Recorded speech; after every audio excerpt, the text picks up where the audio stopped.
What is physics में आपका स्वागत है। ये व्हाट इज़ फिजिक्स का सेकंड वीडियो है। डिस्क्रिप्शन में मैंने फर्स्ट वीडियो का लिंक दे दिया है, आप वहाँ पे जाके पहले फर्स्ट वाली वीडियो देखो, फिर सेकंड वाले वीडियो को कंटिन्यू करो।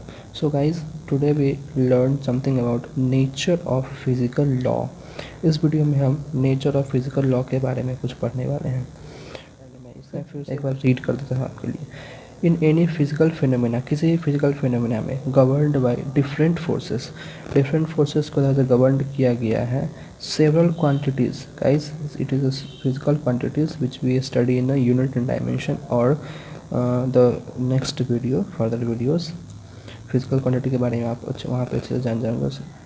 अभी आप जान लो जो फिजिकल क्वांटिटी नाम बस जान लो। में changes with time, several quantity changes, कुछ क्वांटिटी टाइम के अनुसार चेंज हो जाते हैं। वही यहाँ बोल रहा है फिजिकल फिनोमेना में जो कि डिफरेंट फोर्सेस को द्वारा गवर्न किया गया है, उसमें कुछ क्वांटिटीज़ ऐसे हैं जो कि टाइम के अनुसार चेंज होते हैं। और रिमार्केबल फैक्ट इज़ दैट, एक ऐसा सच भी है कि कुछ ऐसे स्पेशल फिजिकल क्वांटिटी हैं जो कि कांस्टेंट रिमेन करते हैं टाइम के अनुसार, कांस्टेंट रिमेन करते हैं टाइम में। उस सेम टाइम में कुछ चेंज किए, कुछ चेंज नहीं किए, कुछ चेंज किए, कुछ नहीं चेंज किए। Guys, it is a very important concept, it is very important concept. भाई क्या चेंज करेगा, क्या चेंज नहीं करेगा, किसे हमें चेंज करवा देनी है, किसे हमें चेंज नहीं करवानी है, बहुत बहुत मायने रखती है फिजिक्स में। ओके, फिर आपको प्रोपोर्शंस आएंगे, डायरेक्टली प्रोपोर्शनल, इन्वर्सली प्रोपोर्शंस, वो सब मैं आपको बताऊंगा कैसे क्या चेंज करना है। तो देखो यहाँ पे, दे आर कंजर्व्ड क्वांटिटी, जो क्वांटिटी चेंज नहीं होते हैं उसे, जो कांस्टेंट क्वांटिटी होते हैं उसे कंजर्व्ड क्वांटिटी ऑफ नेचर के नाम से जाना जाता है। क्या बोले, they are conserved quantities of nature, मतलब वो कंजर्व्ड हैं, वो कभी चेंज नहीं करेंगे। जैसे कि फॉर एग्जांपल मैं बोल दूँ gravity of earth, g, acceleration due to gravity है ना, ग्रेविटी ऑफ अर्थ, वो तो कांस्टेंट है, वो तो चेंज करेगा ही नहीं, चाहे कहीं भी यूज़ कर लो उसे, या फिर यूनिवर्सल कांस्टेंट, जो कांस्टेंट है तो कांस्टेंट रहेगा। फॉर एग्जांपल मैं न्यूमेरिकल वैल्यूज़ का बात करूँ तो न्यूमेरिकल वैल्यूज़ तो कभी चेंज होगी नहीं, बट यहाँ पे न्यूमेरिकल वैल्यूज़ की बात नहीं करनी है, मैंने आपको समझाने के लिए बता दिया। यहाँ पे फिजिकल क्वांटिटीज़ की बात चल रही है। ओके, फिजिकल क्वांटिटीज़ आगे फर्दर बहुत सारी एग्जांपल्स है, मैं आपको बताऊँगा, बस याद करो। अंडरस्टैंडिंग दिस प्रिंसिपल मीन्स, ये जो कन्वर्जन प्रिंसिपल है, किसको कन्वर्ट, मतलब कौन चेंज करेगा कौन चेंज नहीं करेगा, उस प्रिंसिपल को समझना बहुत ज़रूरी है, बहुत ज़रूरी है, इज़ वेरी इंपॉर्टेंट। किस लिए ज़रूरी है? To describe the observed phenomena quantity का। गाइज, प्रीवियस वीडियो में मैंने ऑब्जर्व्ड फिनोमेना के बारे में बताया था, क्या हम ऑब्जर्व किए, कैसे फिजिक्स का शुरुआत हुआ, क्या हम ऑब्जर्व किए, कैसे थ्योरी बना। For motion under an external conservative force, the total mechanical energy, ये एनर्जीज़ के बारे में आप, उसका एक चैप्टर है एनर्जी, आप उसमें सारी एनर्जीज पढ़ोगे फिजिक्स में। तो मैकेनिकल एनर्जी क्या होती है? Sum of kinetic energy and potential energy. तो काइनेटिक एनर्जी कब आती है? When the particle is in motion then it consists of kinetic energy, and when there is a rest then in that phenomenon the particle have potential energy. Okay, and the sum of these two energies is known as mechanical energy. This will be more clear to you in the chapter energy. Okay, of a body is constant, मतलब जब external conservative force किसी भी motions का कारण बनता है, तब जो मैकेनिकल एनर्जी होती है वो बॉडी का कांस्टेंट होता है। तो मैकेनिकल एनर्जी बॉडी का कांस्टेंट होता है। तो यहाँ पे कंजर्वेटिव फोर्स क्या है भाई? कंजर्वेटिव फोर्स क्या है? तो देखो, conservative force is a force with the property that the total work done in moving a particle between two points, किसी भी दो पॉइंट के बीच में, दो पॉइंट के बीच में पार्टिकल को मूव करवाने के लिए जो फोर्स लगते हैं, जो फोर्स लग रहे हैं इसको मूव करवाने के लिए, किसी भी, ये पॉइंट ए है, ये पॉइंट बी है, ये दो पॉइंट के बीच में moving a particle between two points is independent of the taken path. ये पाथ इंडिपेंडेंट होगा, independent of the taken path. आप इसको ऐसे समझो, अगर कोई भी पार्टिकल सर्कुलर पाथ पे मूव कर रहा है, कोई पार्टिकल मान लो ए है, कोई पार्टिकल सर्कुलर पाथ पे मूव कर रहा है, तो इसके द्वारा जो इस पे वर्क डन होगा वो 0 हो जाएगा। If a particle travel in a closed loop, the total work done by a conservative force is 0। समझ गए? जब कोई भी पार्टिकल सर्कुलर पाथ पे मूव कर रहा है तो ये फोर्स के थ्रू या फिर कोई भी वर्क डन अगर 0 आ गया, मतलब ये फोर्स कंजर्वेटिव है। वर्क डन का फॉर्मूला कहता है W=FR cos थीटा। ये डॉट प्रोडक्ट है। You will understand this in a basic maths in vector. What is dot product, what is cross product. Here conservative force आप समझाने के लिए मैंने बता दिया। कंजर्वेटिव फोर्स कुछ नहीं है, बस आप ये समझो अगर सर्कुलर लूप में वर्क डन 0 हो गया मीन्स फोर्स कंजर्वेटिव है। अब मोशंस तो फोर्स के कारण ही नहीं होगी, तो अगर सर्कुलर पाथ मूव कर रहा है, अगर वर्क डन 0 आ गया मीन्स कंजर्वेटिव है। ओके, तो next example is free fall of a object. किसी भी ऑब्जेक्ट का फ्री फॉल अंडर ग्रेविटी। छत पर से एक बॉल गिरा दी हो, फ्री फॉल है। कहीं पर से एक बॉल नीचे गिरा दी हो, फ्री फॉल है। हवा में गिर रहे हैं, फ्री फॉल है। फ्री फॉल तो आप समझ रहे होंगे, ये फ्री फॉल है। देखो ये फ्री फॉल है, this is what is free fall. Both the kinetic energy and potential energy change continuously. Kinetic energy और पोटेंशियल एनर्जी चेंज करता है। मान लो अगर ये छत है, यहाँ से मैंने एक बॉल नीचे गिराया, ये ग्राउंड है, बॉल नीचे गिराया, तो पहले ये रेस्ट में था तो मैंने भी बताया रेस्ट में पोटेंशियल एनर्जी होती है, तो यहाँ पे इसका फुल पोटेंशियल एनर्जी है।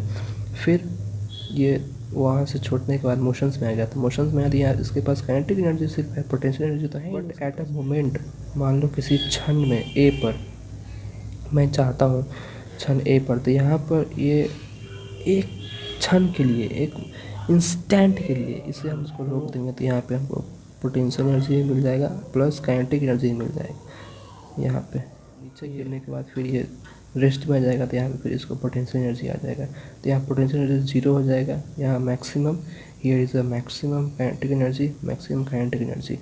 तो यहाँ पे देखो एक फ्री फॉल ऑब्जेक्ट के पास या फिर किसी भी मूविंग पार्टिकल्स के पास पोटेंशियल एनर्जी और काइनेटिक एनर्जी दोनों होती है। तो यहाँ फ्री फॉल में पोटेंशियल एनर्जी और काइनेटिक एनर्जी दोनों का जो सम होता है वो कांस्टेंट होता है। Both the kinetic energy and potential energy change continuously with time.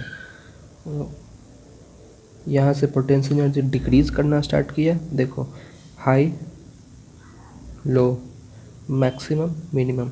यहाँ पर काइनेटिक एनर्जी 0, यहाँ पर काइनेटिक एनर्जी मैक्सिमम, यहाँ पे पोटेंशियल एनर्जी डिक्रीज करना शुरू हुआ, सेम उसी रेट से काइनेटिक एनर्जी इंक्रीज करना शुरू हुआ। काइनेटिक एनर्जी इंक्रीज किया तभी बॉल नीचे स्पीड हुआ, and potential energy decreases, that's why ball is falling downwards.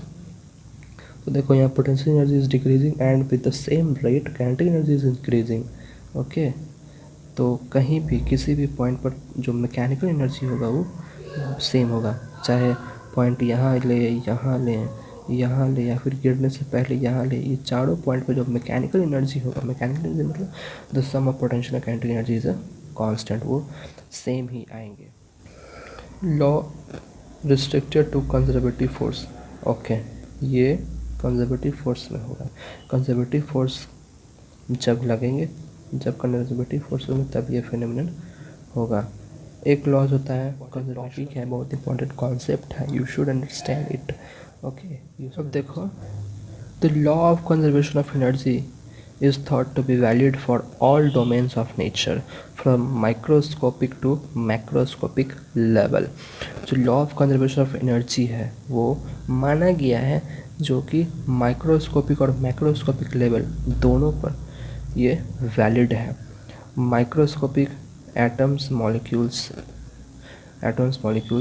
Electrons, protons, कुछ भी, और माइक्रोस्कोपिक मतलब बड़ा, बहुत बड़ा, star, universe, planets that way, इस दोनों जगह पे जो कंजर्वेशन ऑफ एनर्जी है वो वैलिड है नेचर में। आइए हम अगर हम केमिकल रिएक्शंस की बात करते हैं तो केमिकल रिएक्शंस में एनर्जी कैसे कंजर्व होती है वो देखते हैं। In a chemical reaction basically the rearrangement of atoms among different molecules. Chemical reactions क्या होती है? केमिकल रिएक्शंस ये होते हैं जो एटम्स अपना पहला एक बॉन्ड तोड़ता है, फिर दूसरे एटम से बॉन्ड बनाकर एक नया कंपाउंड देता है। ओके, डिफरेंट बॉन्ड्स बनते हैं, डिफरेंट मॉलिक्यूल्स क्रिएट होते हैं, उसका आउटपुट कुछ आता है, हीट रिलीज होता है, हीट एब्जॉर्ब होता है। Very much phenomenons were created. बहुत चीज़ होती हैं यहाँ पे। ओके, केमिकल रिएक्शंस में तो एक्सोथर्मिक और इंडोथर्मिक केमिकल रिएक्शंस होती हैं। एक्सोथर्मिक रिएक्शंस क्या है? ऐसा रिएक्शंस जिसमें प्रोडक्ट के साथ हीट रिलीज हो। प्रोडक्ट के साथ मतलब जैसे हम दो केमिकल्स किसी बीकर में पुट किए, दो केमिकल किसी, जिससे हम ये मान लो कि ये ए है और ये बी है, हमें इन दोनों में रिएक्शन करवा के कंपाउंड चाहिए सी, तो मैं इन दोनों को एक बीकर में पुट आउट करूँगा, सारे फेवरेबल कंडीशंस यहाँ पे प्रोवाइड कर दूँगा, ये आपस में रिएक्शंस हो गए। रिएक्शंस होने के बाद जो प्रोडक्ट हमको सी मिला, उसी के अलॉन्ग विथ हमें हीट मिलेगी तो ये बीकर गर्म हो जाएगा। तो जब इस ऐसा कंडीशंस आ जाए, तब हम इस केमिकल रिएक्शंस को एक्सोथर्मिक केमिकल रिएक्शंस के नाम से बोलेंगे, क्योंकि प्रोडक्ट के साथ कंपाउंड सी के साथ हीट हमें मिला। अगर हमें ये दोनों में रिएक्शंस करवानी है, हमें इस बीकर में पूरा सेटअप कर दिया, फेवरेबल कंडीशन क्रिएट कर दिया, but the reactions is not happening. What we will have to do? We will have to provide energy. We have to heat it. We have to give the heat energy to these reacting substance to have a reaction and yield a product. Okay, तो जब मैं इसे energy provide करूँगा, जब मैं इसे गर्म करूँगा, तब ये एनर्जी एब्जॉर्ब करके हमें एक नया कंपाउंड सी प्रोवाइड कर देगा। ये सारे लेबोरेटरीज़ में होते हैं, आप केमिस्ट्री में इसे बेटर समझोगे। तो यहाँ पे इसे हम जब ऐसा सेटअप हो, जब ये फेनोमेनन आ जाए, ये कंडीशन आ जाए, तो हम इसे इंडोथर्मिक बोलेंगे। गाइस देखो, एक्सो बाहर, एक्सो आप कुछ फीलिंग्स नहीं जग रही है, एक्सो आप बस इसे समझो, एक्सो बाहर निकालना, एक्स बाहर निकालना, एक्स बाहर हो गया, एक्स समझ रहे हैं ना, एक्स बाहर है, एक्स बाहर है। इन मीन्स अंदर, एक्स बाहर, हीट बाहर, इन हीट अंदर, देन गिव प्रोडक्ट, एक्स बाहर product. Guys, I hope you have understood this concept of determining the chemical reactions. Okay, अब जब आप ये समझ गए हैं तो आप चलिए आप आगे बढ़िए। जब केमिकल रिएक्शन समझ में आ गया, केमिकल रिएक्शंस क्या होते हैं, उसमें भी एनर्जी जो होती है वो भी कंजर्व होती है। Guys, it is a very big concept. Energy उसमें भी न बनती है और न क्या बोलें, डिस्ट्रॉय होती हैं। बस मॉलिक्यूल्स इधर उधर होते हैं, बॉन्ड्स ब्रेक होते हैं, बॉन्ड्स बनते हैं। तो reductant and product have constant total mass. Reactant और प्रोडक्ट के जब मासेस होते हैं, जैसे अगर मैं बोलूँ H2 प्लस O2, H2 और O2, तो ये एक प्रोडक्ट देगा 2H2O। तो देखो यहाँ पर हम 2 देंगे, तो यहाँ पर हम 2 दे दिए, 2H2 प्लस O2, 2H2। तो आप ऐसे रिएक्शंस केमिस्ट्री में देखोगे या फिर देखते आए हो, 10th वगैरह 9th वगैरह सब में है। तो अब देखो यहाँ पे जब हम हाइड्रोजन और ऑक्सीजन को रिएक्ट करवाते हैं तो ये एक प्रोडक्ट देता है वाटर। जैसे अब ये वाटर है, ये हाइड्रोजन है और ये ऑक्सीजन है। ओके, तो इस रिएक्शंस में ना हाइड्रोजन का एटम खुद डिस्ट्रॉय होता है, ना ऑक्सीजन का एटम डिस्ट्रॉय होता है, ये दोनों आपस में बॉन्ड बना लेते हैं।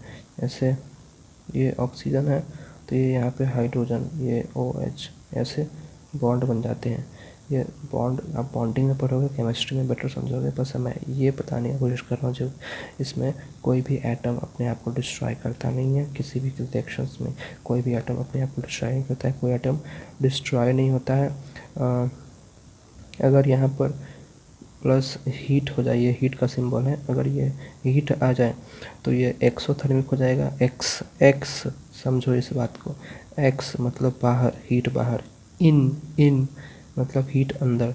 अगर मैं यहाँ पे हीट प्रोवाइड करूँ इस रिएक्शंस के दौरान, यहाँ पे दर्शाते हैं, यहाँ पर हीट दर्शाने का मतलब इस रिएक्शंस में हीट मैंने दिया है, और यहाँ पर हीट ये लिखना या ये दर्शाना या फिर हीट लिखने का मतलब प्रोडक्ट के साथ हीट रिलीज हुआ है।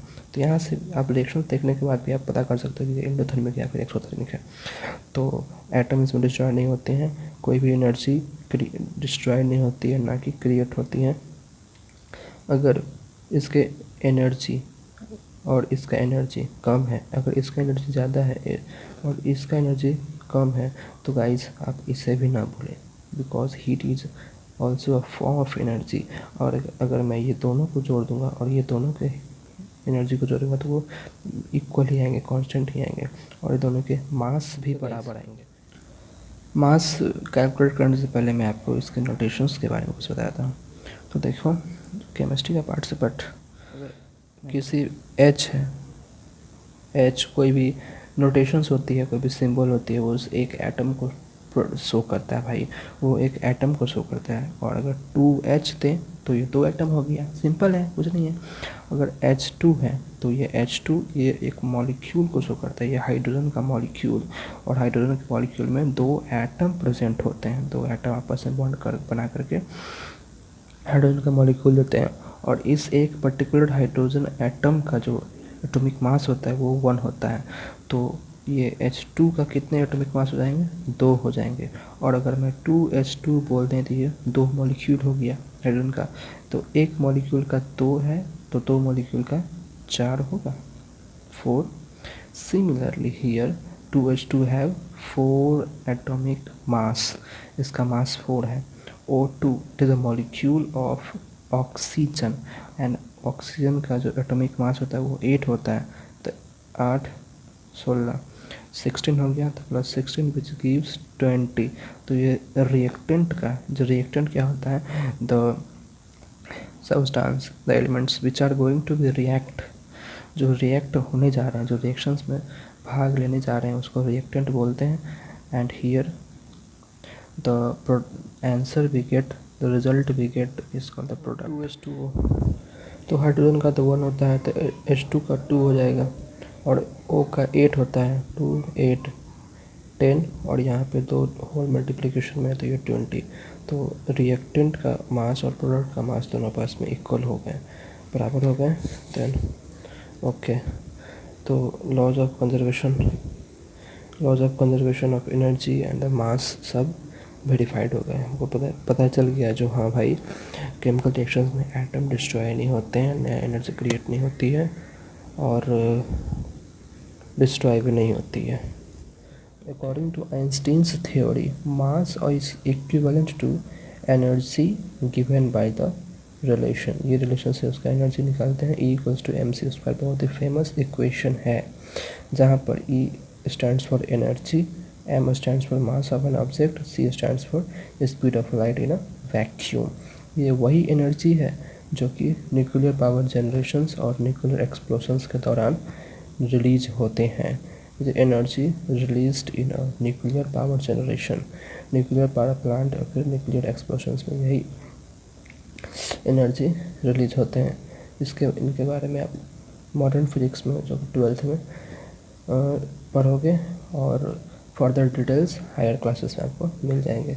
नाउ द नेक्स्ट कॉन्सेप्ट आप जानो, द टोटल लीनियर मोमेंटम और एंगुलर मोमेंटम भी कंजर्व होते हैं। लीनियर मोमेंटम, एंगुलर मोमेंटम क्या होता है? Mass into velocity.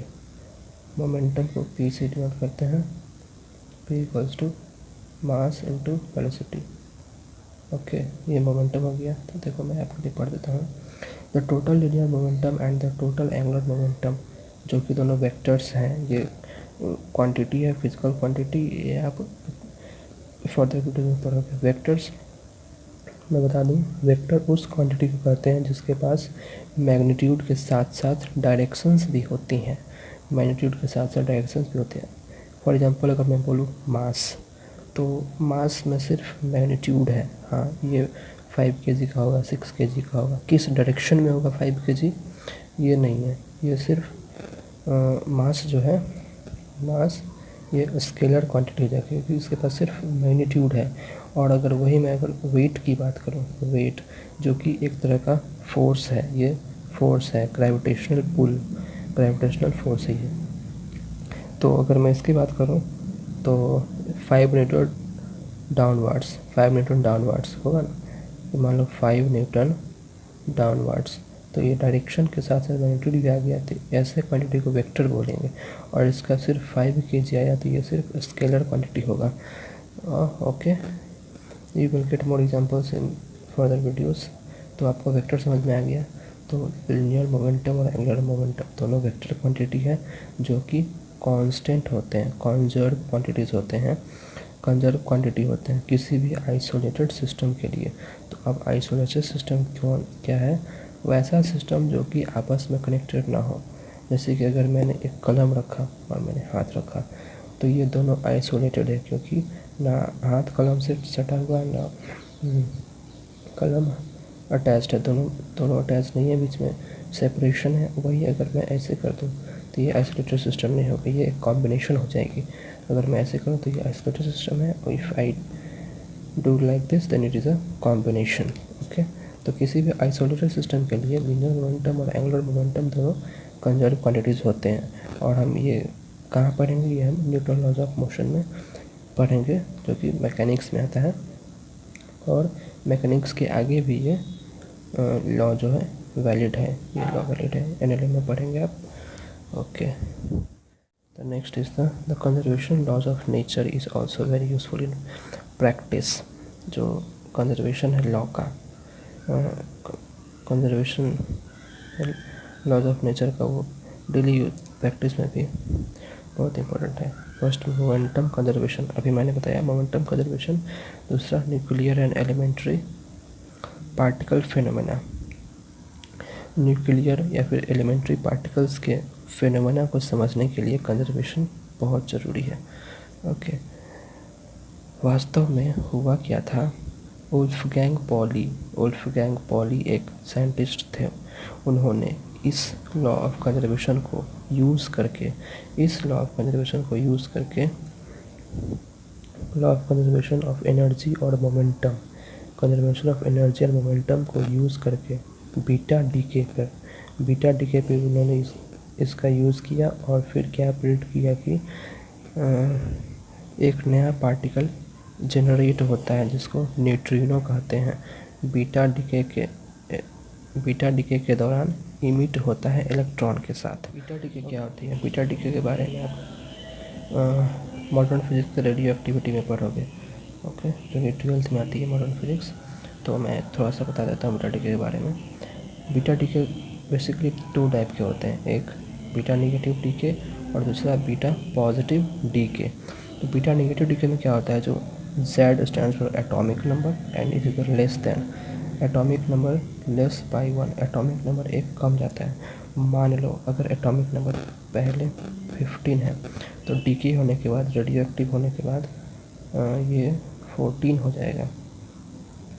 Beta decay क्या होता है? इसमें क्या होता है? जो न्यूट्रॉन होता है वो प्रोटॉन में टूट जाता है। न्यूट्रॉन जो होता है, न्यूट्रॉन वो प्रोटॉन में टूट जाता है। और यही एक न्यूट्रिनो पार्टिकल, ये एक नया पार्टिकल जो क्रिएट हुआ था इलेक्ट्रॉन के साथ साथ, देखो एंटी न्यूट्रिनो यही है। बीटा नेगेटिव में एंटी न्यूट्रिनो क्रिएट होता है और बीटा पॉजिटिव में न्यूट्रिनो क्रिएट होता है। बीटा पॉजिटिव में क्या होता है? प्रोटॉन न्यूट्रॉन में टूट जाता है, इलेक्ट्रॉन के साथ साथ एक न्यूट्रिनो पार्टिकल आ गया, न्यू पार्टिकल। बीटा पॉजिटिव में एटॉमिक नंबर 1 से बढ़ता है, नेगेटिव में एटॉमिक नंबर 1 से कमता है। ये रेडियो एक्टिव प्रोसेस है। रेडियो एक्टिविटी में आप इसके बारे में मॉडर्न फिजिक्स में अच्छे से जानोगे। ओके, पूरा फुल डिटेल्स में आप इसे वहाँ पर अच्छे से जानोगे। देख लो गाइस, यहाँ 5 प्रोटॉन है, 5 न्यूट्रॉन है। रेडियो एक्टिविटी होने के बाद न्यूट्रॉन 4 हो गया और प्रोटॉन 6 हो गया। एक न्यूट्रॉन एक न्यूट्रॉन टूटकर प्रोटॉन दे बन गया और इलेक्ट्रॉन के साथ साथ एक नया पार्टिकल जनरेट हुआ जिसको एंटी न्यूट्रिनो कहते हैं। पॉजिटिव नेगेटिव में या पॉजिटिव में न्यूट्रिनो, यहाँ पे देख लो। थोड़ा ये भी जान लो क्या है कंजर्वेशन लॉज जो है। कंजर्वेशन लॉज जो है उसका कनेक्शन नेचर के साथ बहुत ही तगड़ा है, बहुत ही तगड़ा और बहुत ही गहरा है। इसके बारे में ज़्यादा आप एडवांस कोर्स ऑफ फिजिक्स में इंपॉर्टेंट ऑब्जर्वेशंस क्या है देखो। Laws of nature don't change with time. जो लॉज ऑफ नेचर है वो टाइम के अकॉर्डिंग चेंज नहीं होता है। Same everywhere in the universe. Universe में कहीं भी चले जाओ वो सेम ही रहते हैं। डिफर भी करता है डिफरेंट कंडीशंस पे और डिफरेंट प्लेस पे, थोड़ा डिफर भी करता है बट बेसिकली सेम रहता है एवरीवेयर में, कांस्टेंट रहता है यूनिवर्स में। अब अफवाह तो भाई सब जगह है ना, तो देखो कंडीशंस जहाँ पे आएंगे, प्लेसेस जहाँ पे डिफरेंट मिलेंगे, वहाँ पे लॉज थोड़ा सा चेंज कर जाएगा। For example the acceleration due to gravity जो the gravitational pull of the earth, the acceleration due to gravity at moon is 1/6 that at earth, but the law of gravitation is same for both।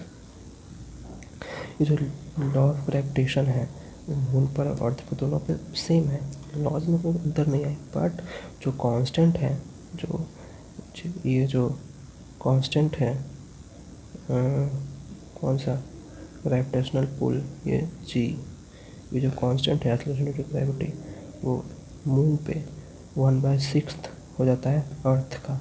अगर कोई भी बंदा अर्थ पे 60 kg का है तो वो मून पे जाने के बाद 1/6 × 60 विच इज़ 10 kg का हो जाएगा। What a major difference.